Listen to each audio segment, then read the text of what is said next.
Ce jeudi, le sport français va commémorer sa pire catastrophe. 30 ans après l'effondrement d'une tribune du stade de Furiani près de Bastia, qui a fait 19 morts et 357 blessés, l'apaisement pointe avec le gel des matchs les 5 mai dans les compétitions françaises.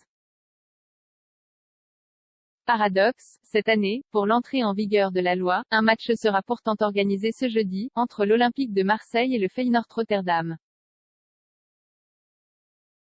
Mais ce sera dans le cadre d'une épreuve européenne, en demi-finale retour de Ligue Europa Conférence, et le collectif des victimes estime avoir atteint son objectif principal, en sanctuarisant cette journée à l'avenir.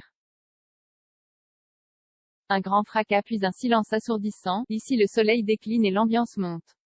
Après ces quelques mots de Michel Vivarelli, journaliste à Radio France Corse, un grand fracas et un silence assourdissant avaient occupé l'antenne plusieurs minutes.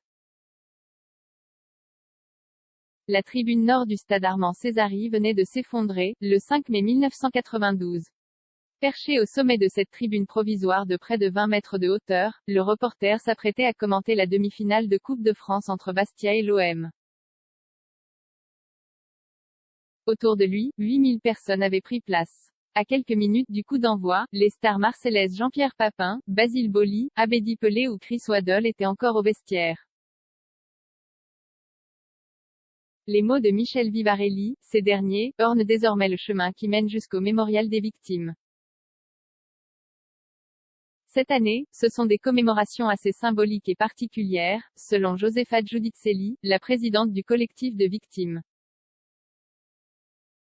Ce jour-là elle a perdu son père, Jean-Pierre Giudicelli, lui aussi journaliste. Symbolique, parce que, ce sont les 30 ans de la tragédie, et particulière. Parce que le 14 octobre il y a eu cette loi qui est venue geler les matchs lorsque ça tombe un 5 mai.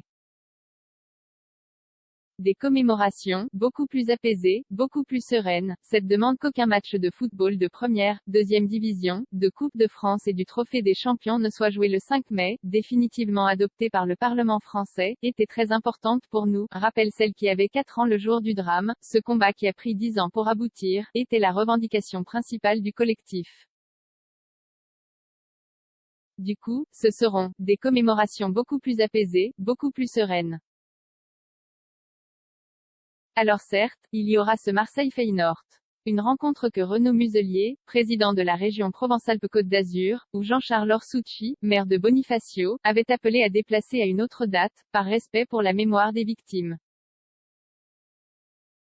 Sans succès. C'est dommage pour la symbolique, insiste Josefa Giudicelli, mais ça ne changera rien à nos commémorations, marquées comme chaque année par une cérémonie de recueillement à 16 h devant la stèle, là où la tribune s'est effondrée. Puis ce sera une messe à la cathédrale de Bastia, à 18 h.